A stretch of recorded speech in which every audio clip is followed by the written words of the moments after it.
My mother was Malotov. A lot of people don't know that, but yeah, Really? yeah. Oh, So that's wow. really my claim to fame. Yeah.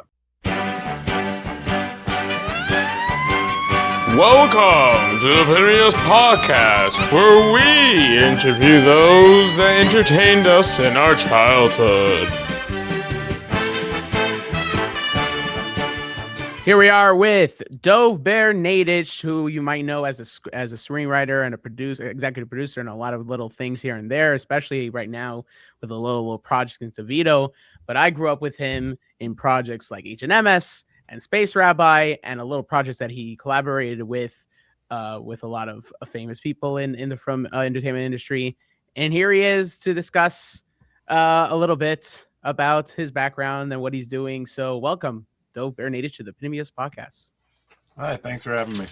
All right, so tell me a little about yourself, like your background, how you grew up, what's how it all started. I grew up originally was born in Minnesota, and I grew up moved here to Pittsburgh at about 7 or 8, and then I've lived here ever since, pretty much, with brief stints in Eretz Yisrael to get my smicha. And then back here, got married, lived here. At that point, Label Cohn was doing Agent Emes. I went to college and I got my degree in creative writing. So, and I got an MFA in creative writing. So my mother was an English teacher, so that kind of was where I wanted to go, English, writing, that kind of stuff. And then Label started doing Agent Emes, so I showed up in a couple of Agent Emes videos.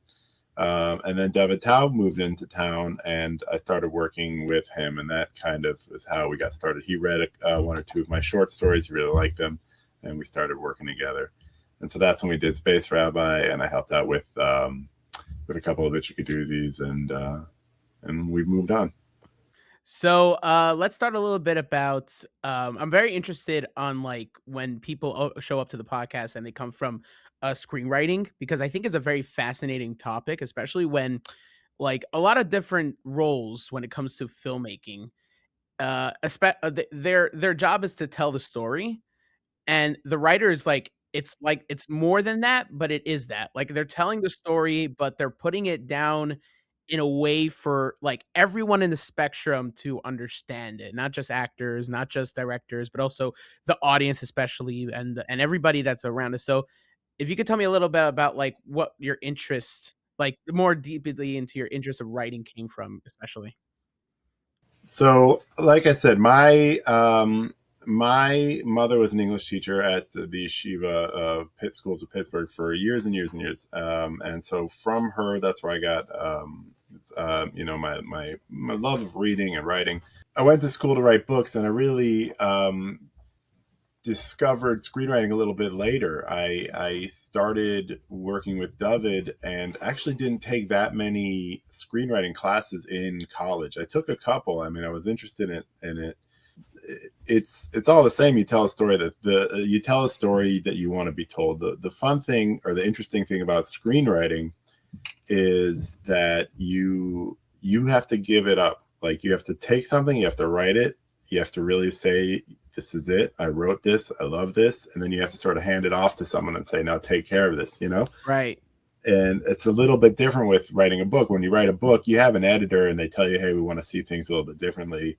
And then you go, okay, well, I'll go back and I'll rewrite it. And then whatever ends up coming to you, the reader, is something that I wrote. But with screenwriting, you basically take something, you put as much love into it as possible, and then you hand it off to someone and say to them, hey, do your best with this. It's like, Right. it's like, it's like raising a child, and then until the age of 5, and then like saying, okay, now someone else's turn until, to turn them into an adult. So you have to sort of give up. And that's a hard thing to learn. It's something I try and teach in general. A lot of my students, especially people who are going to end up working as writers, as in that kind of field, in any field really, except for like the best writers. Basically, just get ready for the fact that you're going to write something that you really love, and someone's going to say, go back and change this. This is not what we want, and Right. or just take it and totally change it. So I had, thank God, a little bit more input when I was working with DovBer because that was a much more much more back and forth, collaborative. We would work on screenplays together. We would actually sometimes just sit there with the Google Doc open and watch each other write stuff and try to outdo each other, for what was funnier. And but when you write for bigger companies, you basically just write something. They say, all right, we like this, we're taking it. And then you watch what goes on screen a couple months later and you're like, I don't remember any of this. Somebody took it, and the animators, they did their thing. And you got to say to yourself, yeah, that makes sense. They took it, they saw it, they liked it. But obviously, when the storyboard artist came in, he or she looked at it and said, okay, I think it would be better if I did this. Visually, it'd be better if we did this, or the joke would land better if we did this. And so you have to go, okay, all right, I accept that. So it's a lesson in Avodas Hashem. Right? Yeah, really, it is. Yeah. Yeah, like you do your best, and it's a lesson in working with other people. You got to be open to the fact that something's going to change, or something along the way is going to be different. What happens most times where you do write a project and you give it in, right? Do you find it that it's interesting and you kind of enjoyed what they took from it? Do you find it like, oh, that's not really what I would set out to do for? Like, out of all the times that you wrote and gave it over, what's the result that you got mostly? So I'll tell you honestly, time, they say time plus, what is it? Comedy is tragedy plus time, so like when I write something, thank God it takes 6 months for it to hit screen. So by the time, at best, and that's for Tovido, and that's for stuff I've done for companies, outside of the film world. So by the time I see it on screen, thank God I've forgotten. and I'm always like, oh, okay, that's funny. And I always tell people, if you laughed at the joke, it was me. If you didn't laugh, someone else gave it. And thankfully there's no proof, so right.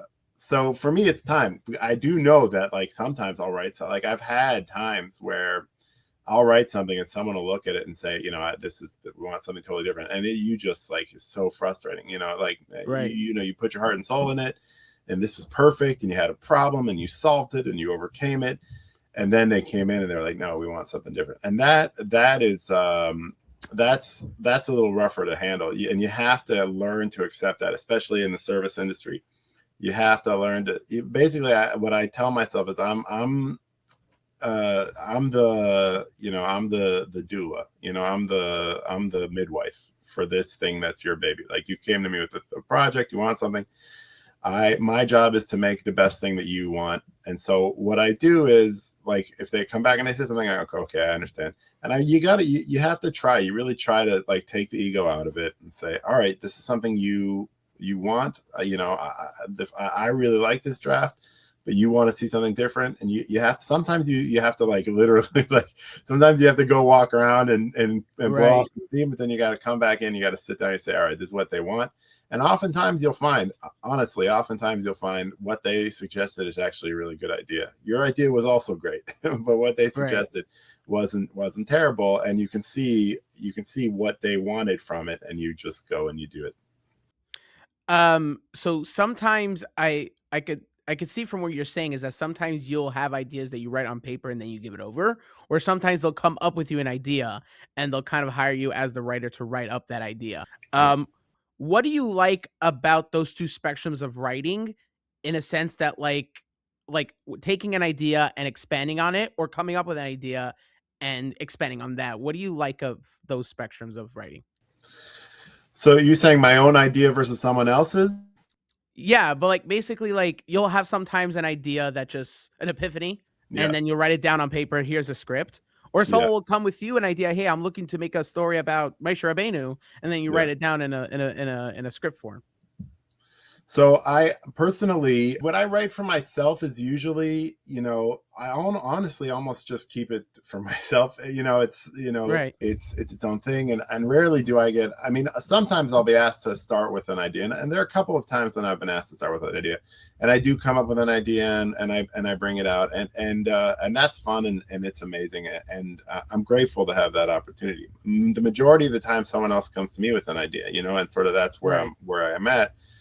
And in those cases, obviously, for sure, when you come up with your own idea, it's much more your baby. It's much more something you love. It's much more something you're more delicate about, and it's harder to hear something about something that you personally created. If it's easier if it's something that someone came to you. But even then, if it's something that someone came to you with, and you really put the heart and soul into it, it's also the same thing. Especially in my, where I'm at, someone will say, hey, they'll come to me with like a couple of lines, hey, we want an idea for a unicorn that helps, that helps kids, and that's all I have to go on. And now I got to go back.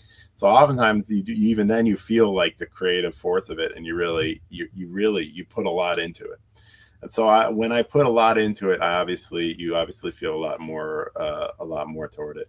And you gotta, like I said, it is a line. You gotta obviously love something enough to work on it and create it. And you also have to be able to say, okay, I can let go of this at a certain point. So, can you tell me a little bit about your writing process? Because I, for example, spoke to Tzvi Hershkowitz, who you for sure know from working on Tevito, and he explained how he writes. The kind of formula where you write a story in 3 acts and he goes from there. A lot of other people told me they write stories with an end and then they go build up from the beginning, or they go from the beginning to the end. What is your process basically of when you write? It's a little bit of everything. Sometimes I'll come up. Sometimes so basically what happens to me, they'll say, come up with 10 ideas, so I'll go sit down and I'll literally just like sit there, and I'll just start with like a title. Like I'll just hit, and I'll go down the ABCs just for my own, just to have something, so I'll say, like Avrami's, a day of, Avrami's big day, and then Avrami's constant headache, and then Avrami's D, and D, E, F, and so on and so forth. And that'll just give me that germ of an idea, because 0 to 1 is always the hardest. 1 to 10 is much easier. That 0 to 1 is like that. That spark of inspiration is always hard. So then once I get that, I'll send those off. I'll do like 1 paragraph. I'll send those off, and then but usually at that point, I do not know what's going to be the end. I know a basic what the problem's going to be, because everything is you have a character, you throw a problem at them, they try to overcome that problem, they fail at overcoming that problem, they try a different way, they fail, they try a different way, they succeed, and then that's the end, or some version of that. So oftentimes I know what the problem is, and that's about it. And so they'll say, all right, we like this one. And so I'll sit down, I'll write out the problem. And then, as I'm writing, it'll come to me, something will come to me, an idea, something, from all of the my sort of awareness of all the tropes and things that go on in writing and in television and in all these things. An idea will come, and either it'll work or it won't work. I'll try it out. But for the most part, especially for that first draft, you hit yourself with a problem, you sit down, you give yourself 4 hours, and usually you'll come up with something. Like, it's been rare that I've really been stuck. And honestly, sometimes if I get stuck, I call David Taub. or I call another writer friend or something, and I'll just say, hey, I'm stuck at this spot. Can you give me some ideas as to how to get out? And that's very, very helpful. So, and that's it. You end up getting stuck sometimes. What to do next. You've chased your character up a tree. Now, how do you get him out? Sometimes, Right. is where you get stuck. So, how many times do you get an idea or a concept or writing nicely and smoothly when you're actually in the element of writing? And how many times is it like during Shabbos or Shemana Esrei, like the times where like where the Itche really comes out, you know what I mean? Honestly, yeah, that's a tough one.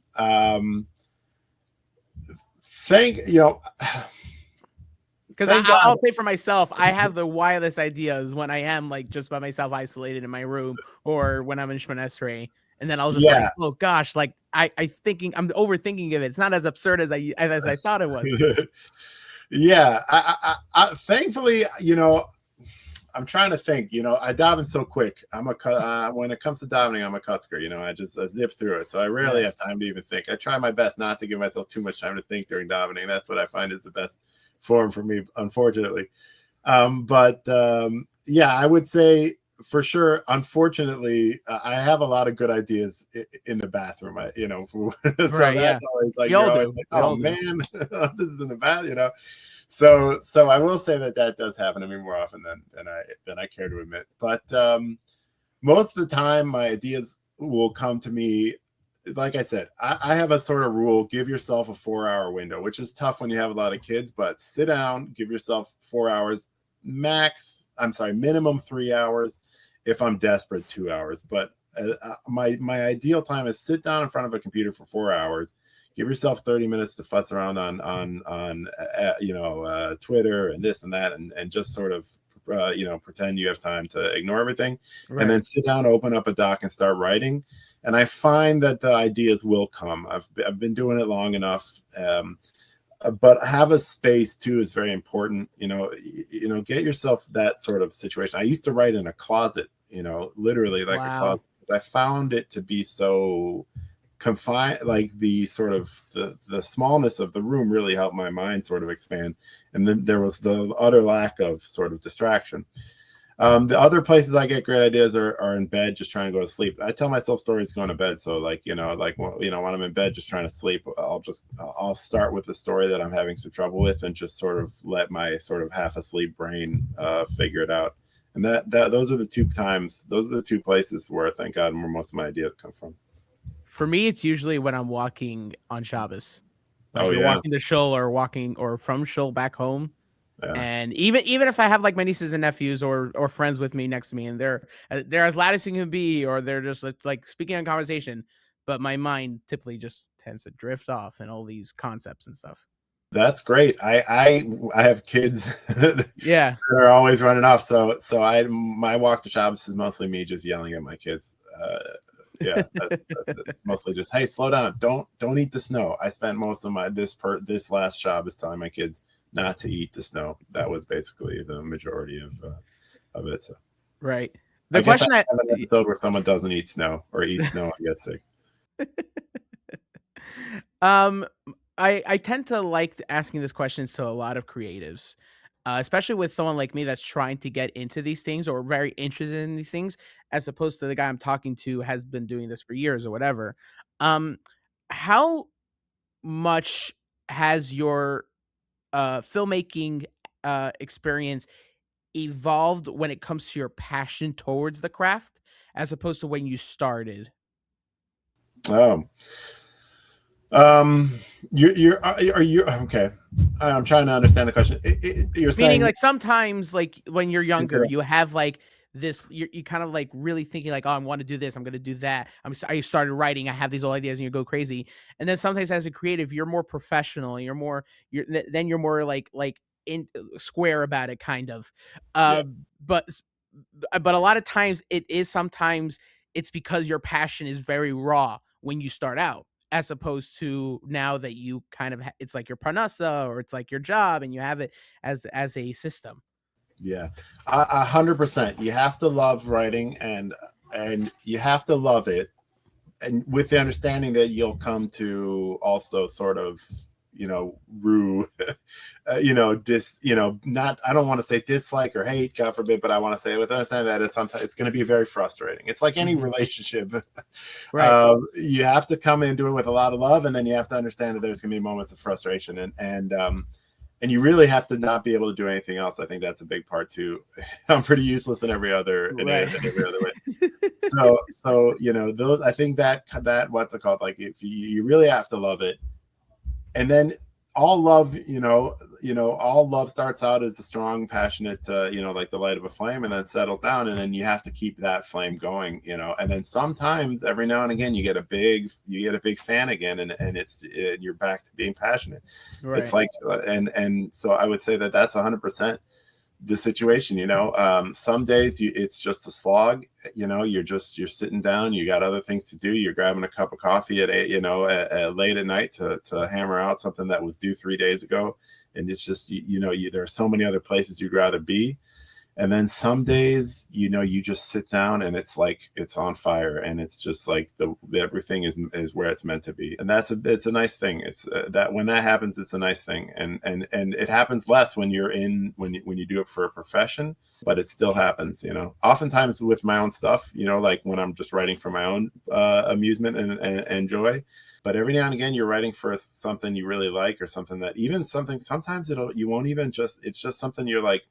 You're writing something for someone that for some throwaway thing, but some idea hits you, and you're just like, this is it. It's beautiful, and everything comes together. Yeah. You're making me think of of the joys of it again, and it's definitely that you definitely have to balance it. It's like any good relationship. Sometimes you gotta put in the work even though you don't feel like it, and sometimes the work just takes you long.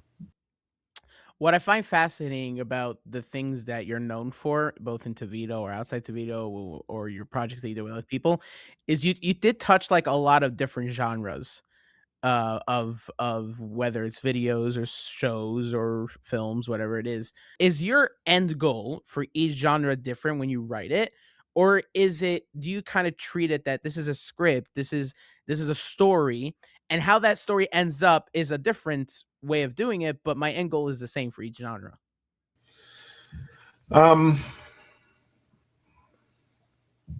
That's a good question, and I don't know if I even give it that much thought. I mean, yeah, because I guess when you sit down you're saying give me an example if you don't mind it. Like, are you, let's say, going to a comedy and saying, I'm trying to get this message of a joke or the scenery out? Or are you approaching the comedy as, I'm trying to treat it as a story, and naturally the story is comedy, so I'm going to have a lot of comedic elements into it. You know what I'm saying? Yeah, so I would say mostly what I do is comedy. And if it's not comedy, I'm always trying to entertain and surprise. So always, and with the exception of this interview, clearly it's not going to be as funny as. But in general, when I sit down to write something, if I'm bored, I throw in a joke, and if I'm bored, if it's not comedy, if I'm bored, I throw in something. I don't mean to try to sound I try to throw in something that if not amuses me, makes me happy. So like a well-phrased sentence or a good line of dialogue. So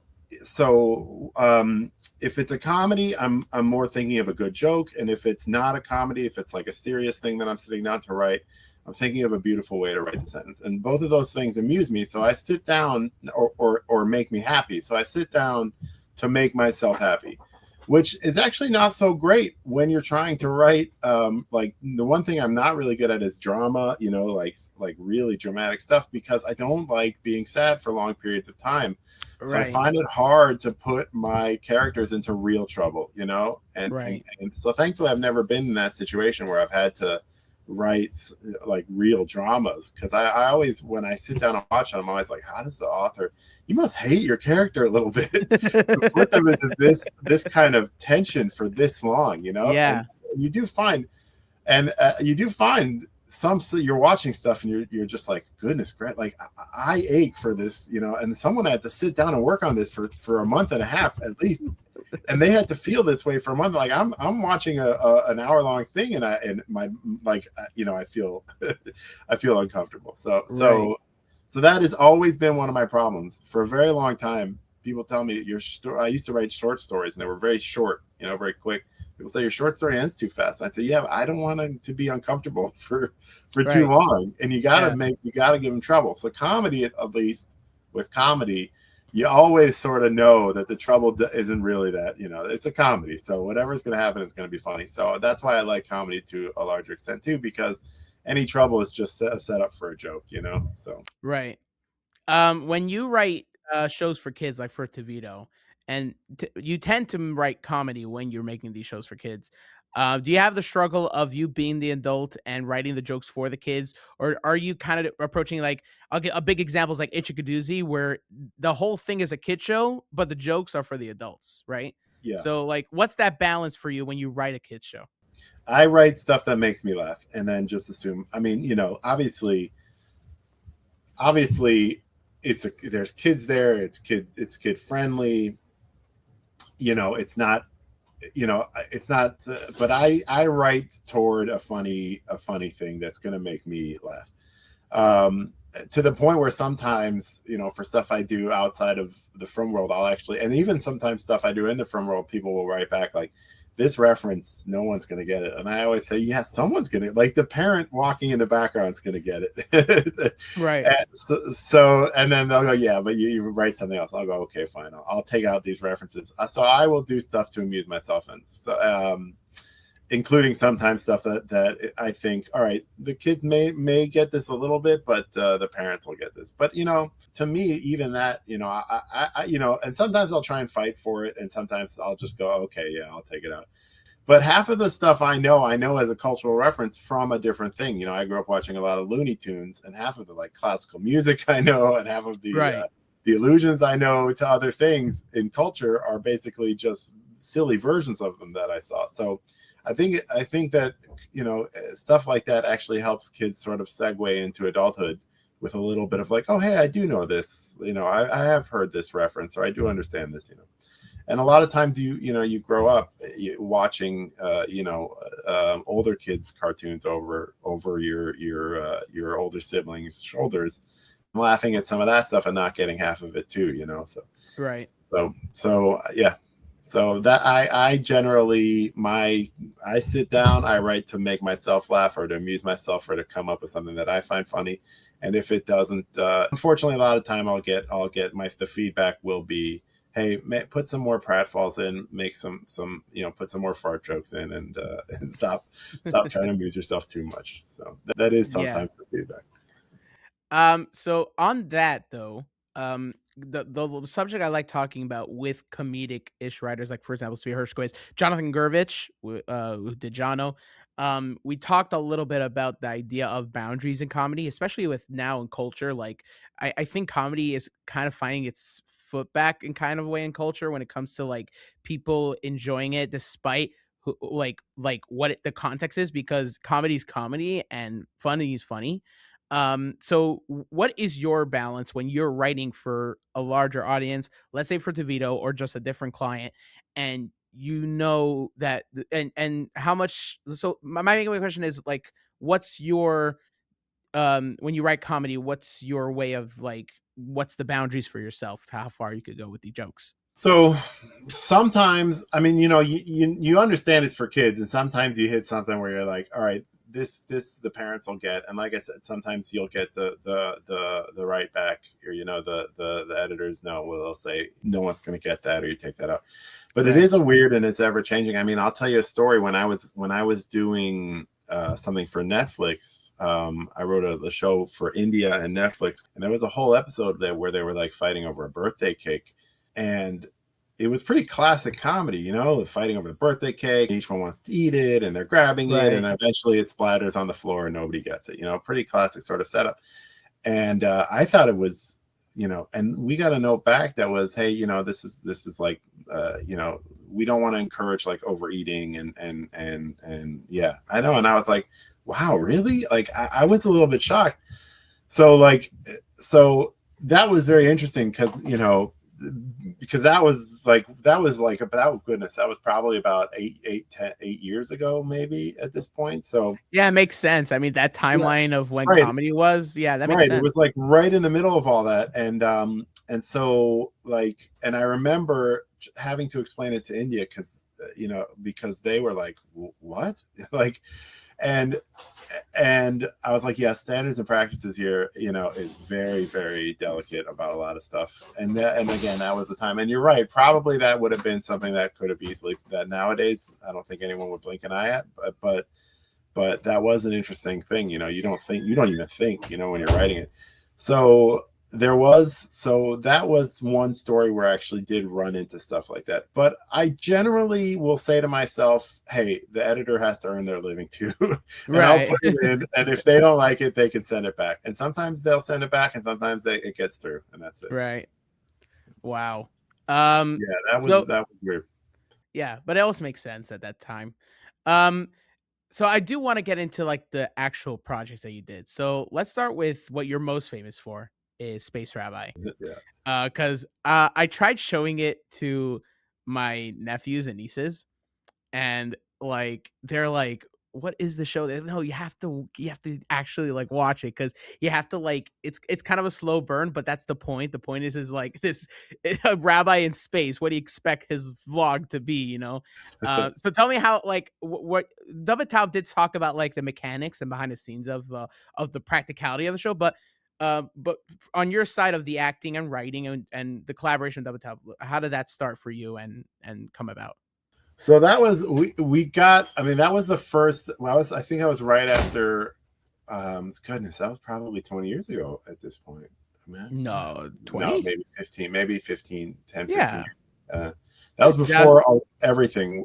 I had just gotten out of school, and he had just moved, and he was working with Chabad.org, and they wanted a show, and he pitched his show, and we agreed. We both like old science fiction. He and I just sort of sat down and started writing it. We would go to his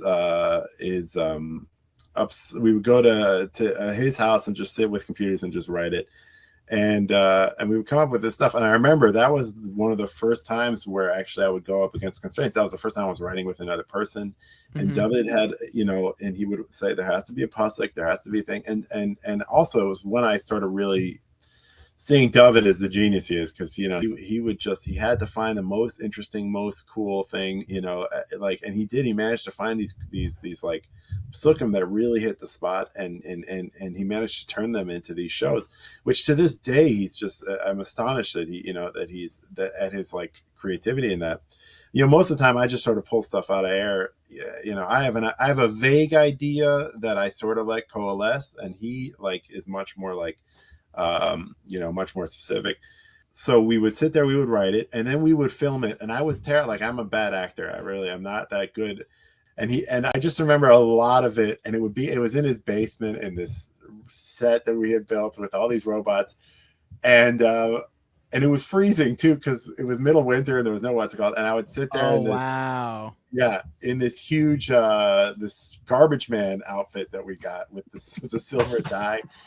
And I would just mess up take after take after take. And he would just be like, all right, you got to come on, you gotta work on it. And I always say, if you saw the outtakes and all the stuff, because, I was young. So there was a lot of like, all right, cut, start over. So I learned a lot, and he taught me a lot just about acting, you got to speak everything. You don't rush, and a lot of stuff that I was just, I would just do. And it was fun, but I always say, if you saw the outtakes, you wouldn't let your kids watch the show. You just saw me just being upset with missing that take or missing a line or this and that. So it's that's a joke, obviously, but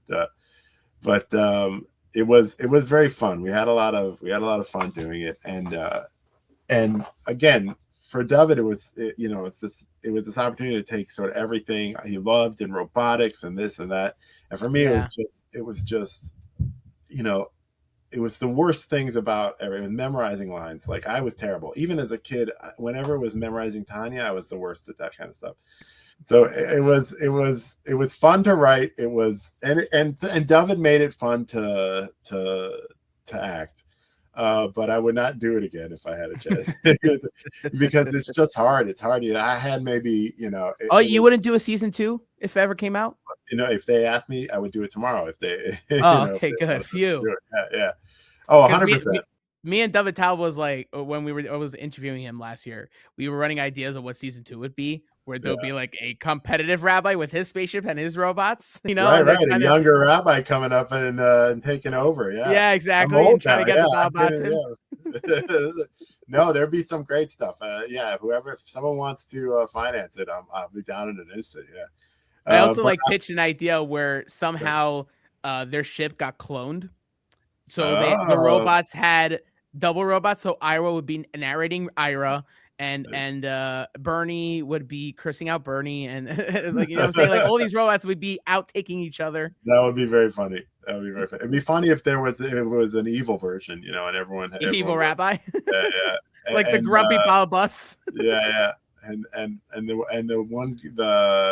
Ira was the good guy instead of it was Sid was the no. Oh, Abe is the narrator. Ira is the scary guy. Yeah, Ira's the evil one. Yeah. So if Ira was good in this one, yeah. I thought so. I was worried to myself. And I'm glad I made the show. I should remember this. What I love about though is that now you're explaining it. It kind of helped your character as the rabbi, right? Like the rabbi that's starting out in the spaceship and you starting out as your first acting. Yeah. It kind of complemented that scenarios in comedy. Yeah, and when I go back and watch it, I do get that sense of being a little bit lost that the character has. It's definitely me leaking through, being a little lost with what I'm doing. So, but it was fun. It was fun to do. Every now and again, I'll watch it and I'll just be like, oh man, just the memories of doing it is fun. Yeah, it's fun, to have the opportunity to do something like that. Not a lot of people get, so I'm grateful for it. So Itche Kadoozy, you did do a little bit things with David Tal with Itche Kadoozy, especially when Itche Kadoozy for a little bit was with Shmideo and all that. Tell me about that. How was that like? For that, I mostly did filming. I wasn't good with puppets. That's also a whole thing, I'm sure David has spoken to you about it. Right. And it's a different world. I still remember this. He would always say, "Don't flap your hand up, because then you're just going to get the head doing this. Exactly. You have to flap the finger." And I was not good at that. Yeah. Oh gosh. And so I still remember that from years ago. And so I would mostly film and help write. And that was, I was happy doing that because it was, again, watching David was just so fun. He was so good at it. And right, because it's its own man show and you're filming it. That must have been like a whole comedy show for you. Right. It was, for me, it was its own. And then, yell, he would do a take and then I would yell out, something I thought was funnier. And if he liked it, he would laugh and do it. And if he didn't, he would say, "No, let's do something else." And I would try something else and we would go back and forth. And for me, that was it. That was the fun I had. It was like when you watch someone who really knows what they're doing do something that they love doing and they know what they're doing, it's its own joy.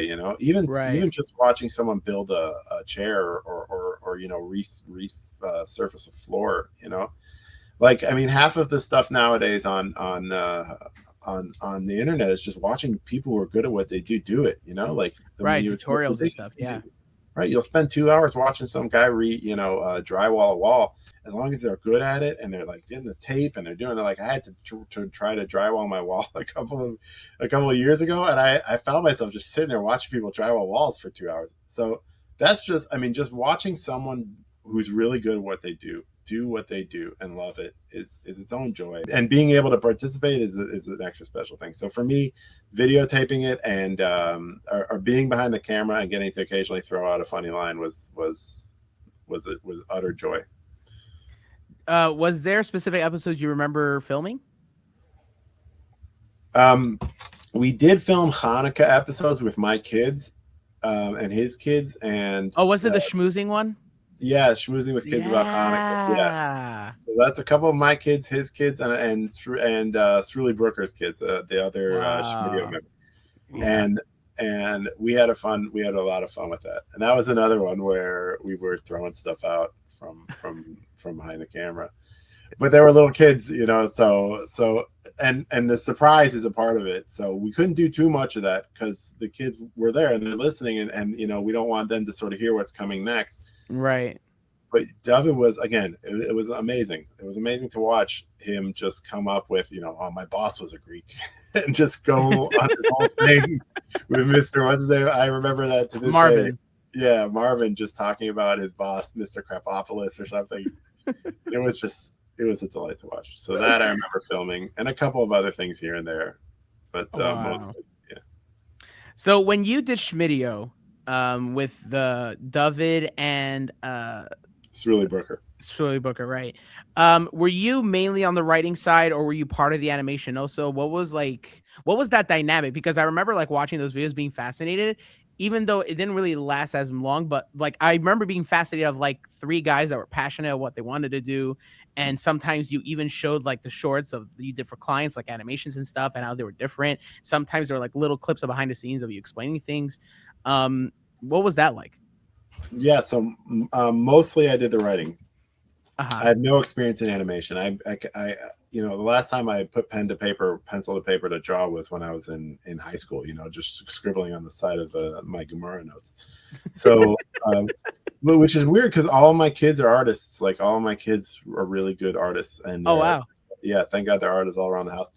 And but for me, it was writing. So I did most of the writing and ideating, sitting in the background, ideating, coming up with scripts and ideas and stuff. So Surly Booker was an animator. He had gone to animation school and was a animator. And David was sort of self-taught.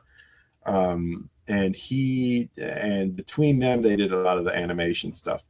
But also ideating, like so basically David would usually run projects, really would do animation, I would write, and then David would sort of do all three, just sort of swing back in between. Right.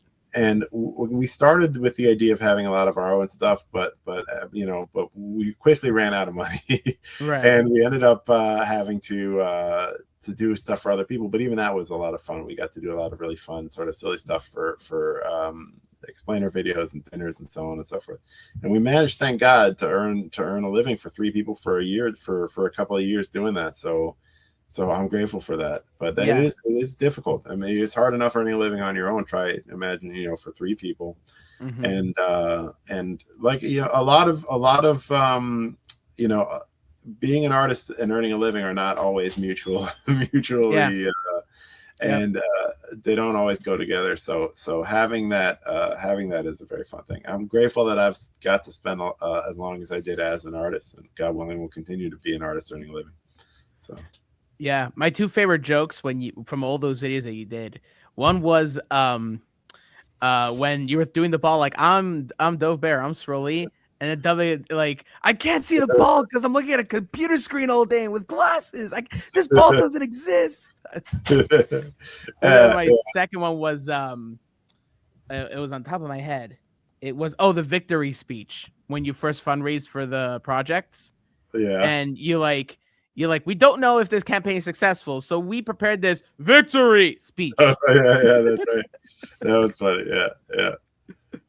Yeah. Thank God we had a lot of fun doing those. Yeah. Also, like when you were campaigning, all those little clips you did, like with 8th Day or with the pizza, that was really fun. Yeah, we had a lot of fun with that. Yeah, if we could just do that the rest of our lives, it would be awesome. If we could just have it every year, it would be fun. Yeah, I bet. So I do want to get a little bit about Agent Emes, because you kind of had like the background character that like slowly by slowly you then finally in one of the last episodes you had a speaking line. For all you know, if that label continued, you could have had a main role. I was on my way. So originally I was the guy learning with my brother when he would come in, and then I was the guy sleeping in the back, and at some point I got to pull the getchka out of the light bulb. And that was that. But my mother was Ma Lotov. A lot of people don't know that. But really? Yeah. Oh, so wow. That's really my claim to fame. Yeah. To be clear, the second one, right? Because she was recasted. Oh, so maybe I don't know. I just remember her as Ma Lotov. I don't remember the second one. Saying in the later episodes or the earlier episodes? She was the Ma Lotov. She had the short curly hair wig. They both did. Then I don't know. But I'm saying, was it like when when you were acting and as the background, or when you did the light bulb one? Later when I did the light. Okay, so yeah, so the second one, right? Yeah. Oh yeah. So she was the one when Maloto became the main character. I think she was the right. Yeah. Wow, what was that like? I was already older. I had kids. I was running around. Yeah, but your grandkids' grandma is Maloto. That's not good. Yeah. Well, they were just delighted to see her on screen.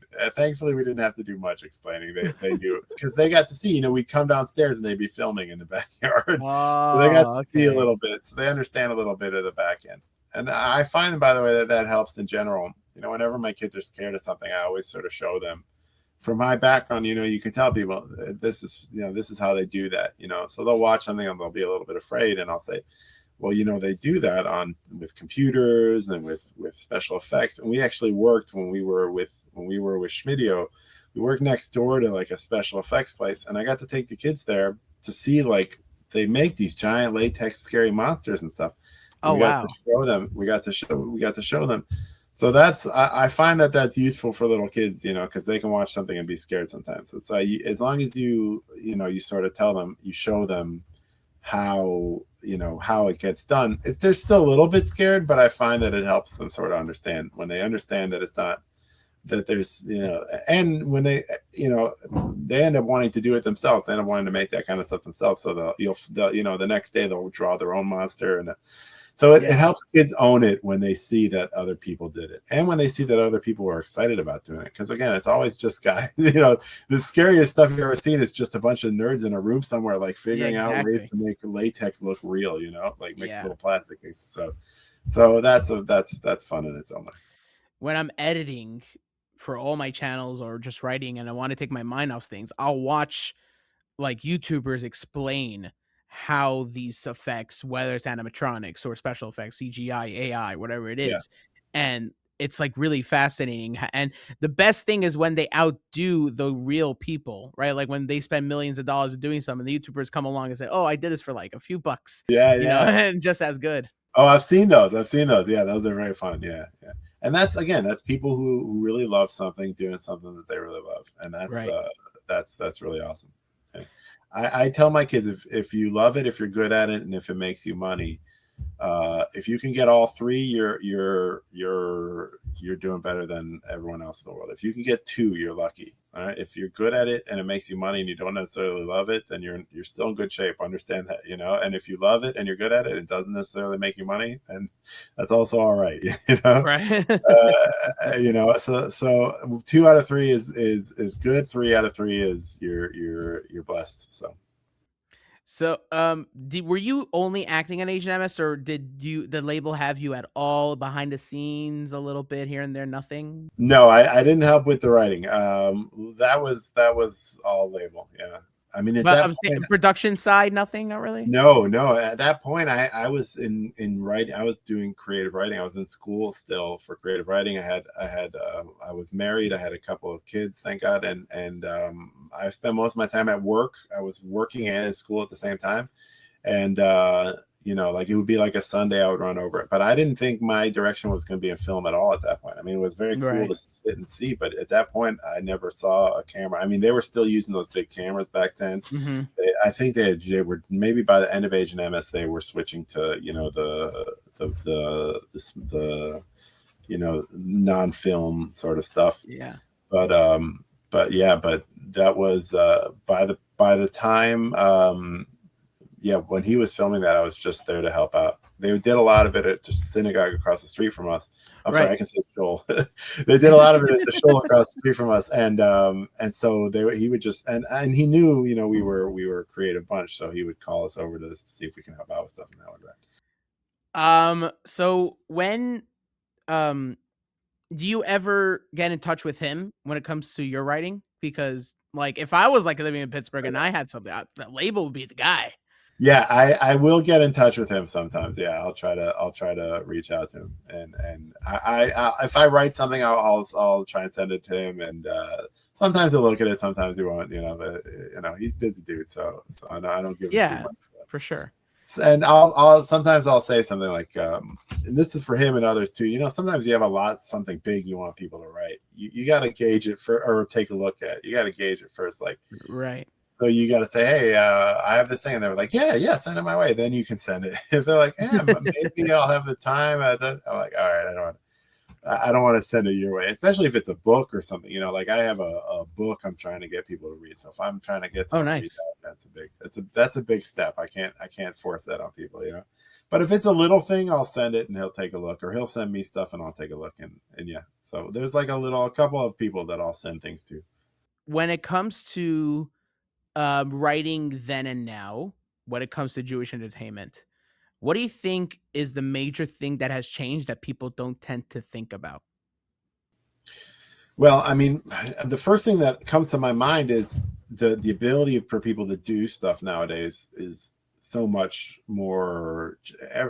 If you know your way around a couple of programs, you can get stuff done. And but I think everyone thinks about that. I think everybody knows that or I hope everybody knows that. The software, I'm still saying software. The programs that are out there now for people to get stuff done, just to do stuff in their basement, is astonishing. And people, and that's all you really need. People on weekends, on their own time with a couple of different programs can really put out some really amazing stuff if they have the passion to do it. Right. The other things, podcasts are really awesome, and are there's so much to sort of explore and to see, and people doing stuff. And yeah, I think the democratization of media is really helping, I think, the film world. I mean, obviously a lot of it's, as an artist, you go, okay, there's a bit this could use a little work. But on the other hand, you have kids out there that are starving for media, and it's almost like it's built for people who, you're not going to get these giant studio paychecks and these budgets to make a beautiful project that you love. So if you have to do it yourself, and if you got to use AI, and if you got to cut some corners, but you still have a great story and you still have something fun and interesting. I mean, my kids will sit and watch stuff over and over again that somebody did in their backyard, that somebody filmed in their backyard on DovBer, and that's awesome. Like, we just didn't have that years and years ago. You didn't have the distribution, you didn't have the means of production, you didn't have any of that stuff. That sounded vaguely communist, but you know what I mean. You have all that now. It's all available. If someone really wants to do something, they can really get it done. You really got to love, but you really got to love it, and you really got to not be able to do anything else.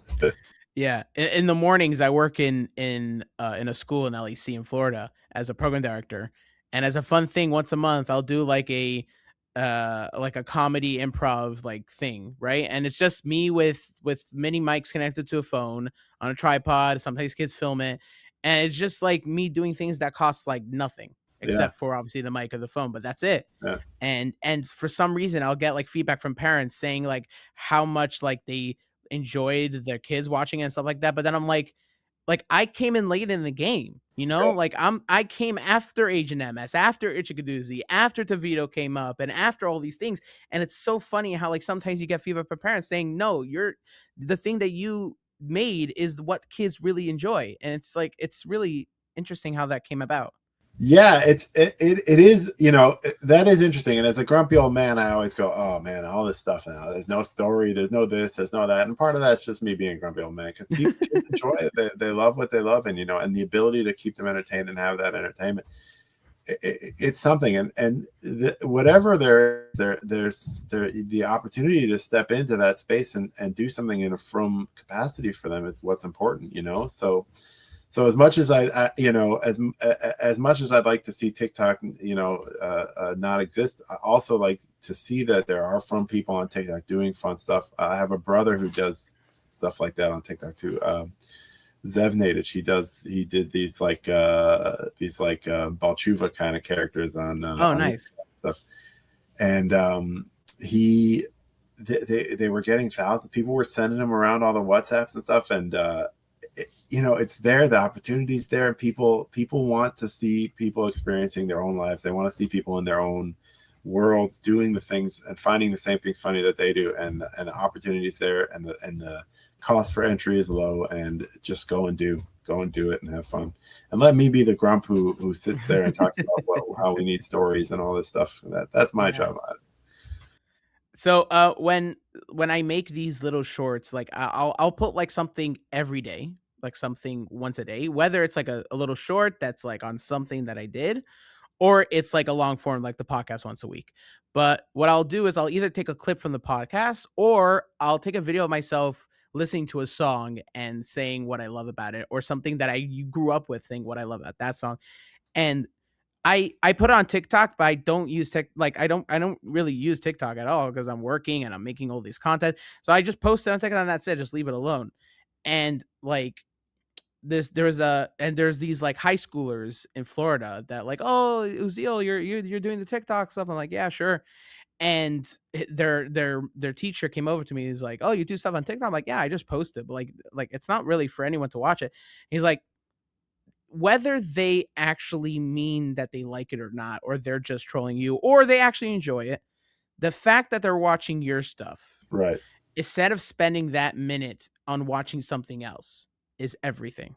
Yeah. And I took that like as something meaningful, because it's not like something like eye opener, like wow, like crazy, but it's like the simple thing that like what you're doing does, the positivity does take up the space of the negativity, right? Like the whole thing of the Rebbe, like one little candle in a dark room lights up the whole room, and you really see that clearly in the age of technology and social media. Yeah, 100%. 100%. Yeah, that is, I mean, that's why we go into it, that's why we do it. It's hard to verbalize that, but you go into it, you do it, you set it up, you do this thing because you love it and because you want people to be happy. And underneath that is that desire to spread light, to make people laugh, to entertain people. And it's ancient, and it's there, and it's primal, and when people come across it, like you said, like even it could be one of the kids in the camp, or it could be some stranger who looks at it and they see that moment of a From Yid being happy and expressing happiness and joy. Either they get really incensed, in which case, thank God they should stay far away, or they lighten up and their neshama lightens up a little bit. So any moment of that, anytime someone someone sees, I've gotten people, they write to me, I was watching this cartoon on Netflix and I saw a Jewish person's name, right?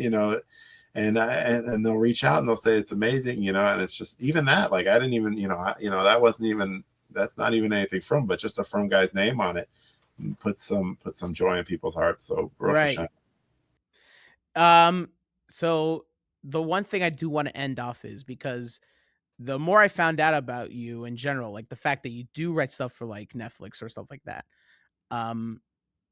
nowadays, especially people who are older will know this, that nowadays, like the whole idea of like of the Hollywood and movies and shows being really going further and further away from like ideals and morals of like Yiddishkeit, not necessarily morals or things of a human being in general, but specifically Yiddishkeit and the idea of religion.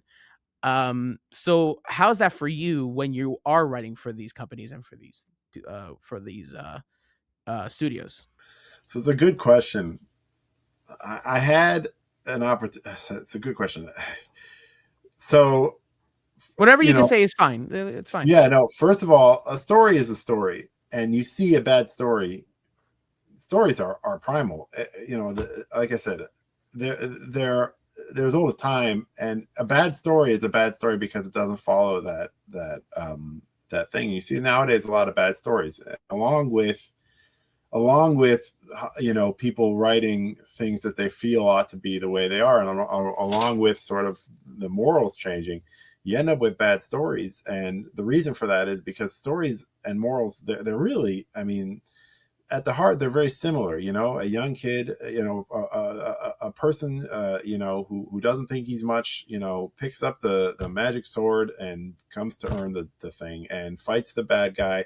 And the bad guy's bad because he does bad things. And everybody gets that innately, we say it's a story as old as time, but it is. It's a story as old as time. A young inexperienced person gets up and learns what's right and what's wrong, and he's guided by a mentor and he does the right thing, or someone comes against a problem and ends up doing what's right. And we know what's right and wrong in our neshamas. We really do. And so when people move away from those stories, they end up telling bad stories. And so when I write a story, my goal is to write a good story. So when you write a good story, you're writing toward a moral, you're writing toward a right thing. It's always the person ends up doing the right thing, even though he wants to do the wrong thing. That's what a good story is. It's the external struggle and the internal struggle. And any good guy, anyone who's going to do the right thing is going to end up, that right thing is universally understood. Help a friend, stand up for the weak, take down something that's evil and bigger and a bully.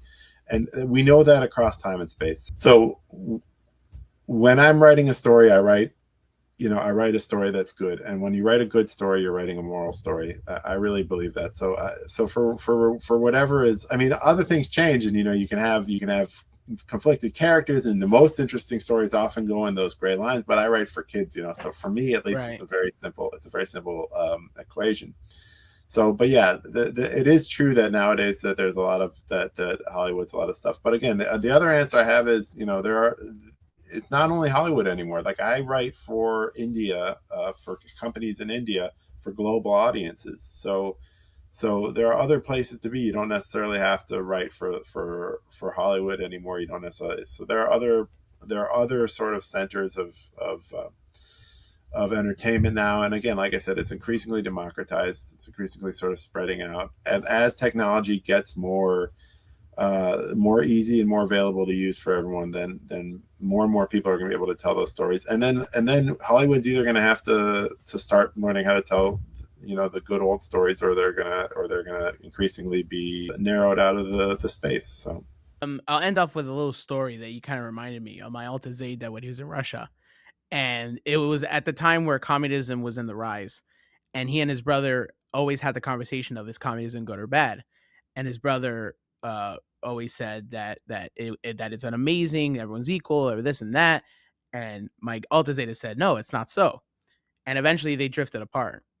And many years later, there was a rally showcasing the KGB's like might and the soldiers and the parades. And there was one soldier that left the line and was following my Alta Zayda when he was a bacher. Now, when you're a chassid walking in the street and a KGB officer is following you, that's not a good sign. Yeah. So he turned a corner to see if he's following. He's still being followed. And eventually he looks back and he realizes it's his brother. Oh, wow. And his brother starts hugging him and says, wow, you were right, that like how right you were about it. And he said, I'll come to you later because right now I need to go back to my battalion. I'll get back to your house later. He comes back and they catch up. And he says, how did you know then that this idea, that what the true colors were? And he says that he learned it from Parshas Vaychai Sarah, where you learn about Avram and Eliezer. How did they know not to trust the people they were dealing with? Whether it was Avram dealing with the business dealers at Machzor Machpelah, or Eliezer dealing with Lavan and his like very deceivious family. And all it was is because of Yiras Hashem, right? So if you don't have Yiras Hashem, even it could be the most moral, the most philosophical, biggest idea that everyone could enjoy and enjoy, but if it doesn't have Yiras Hashem, it's not a way to go. And Yeah. that's what my grandfather took. And I see that now more than ever, especially with entertainment and especially with things, even unfortunately with people in our Frum community, when they make content out of nowhere just because they could. But if there's no Yiras Hashem, then or there's no message or teichen that you're trying to put into it, then what are you doing? Yeah. And eventually you're gonna wander off. You're gonna wander off and again, for me, for storytelling, you're going to tell a bad story, and that's the worst. Yeah. So I always say this while we're at it. We are in Hashem's story. When people tell them why the Jews and why the Jews have so many problems, I said, what do you do with the hero of your story? You give them all the problems. That's what the hero gets. They're not the hero if they don't get all the problems. If you don't have any problems, you're just a side character in a story. The hero, you're constantly torturing. You're constantly putting him up against the challenge. Otherwise, it's not an interesting story. So that's why I say that Hashem is the writer, and we are, of course, as a writer, I'm gonna imagine Hashem as a writer. Yeah. And we Jewish people are his protagonists. So when we walk through the world, we have to remember that our job is we could either live in a tragedy or in an adventure. And an adventure is when you choose to step up and live your life as best you can. That's the best kind of story. So. All right. Thank you so much, DovBer, Naiditch, for joining us. It was such a meaningful conversation. I really enjoyed it, like the insides and the outsides of everything, especially when it comes to the writing and filmmaking. And I would just like to say thank you, as I say to my listeners, thank you for being part of my childhood and being part of whether it was just the writing projects or when you were acting in Space Rabbi, whatever it is. But thank you so much for doing that for me and inspiring me. And now to this point where it's a full circle where I could thank you personally. So thank you so much. Thank you. It was a pleasure. I'm glad the next generation is taking up the torch, and God willing, you should go from strength to strength and be successful in all your endeavors. Yeah. Thank you so much.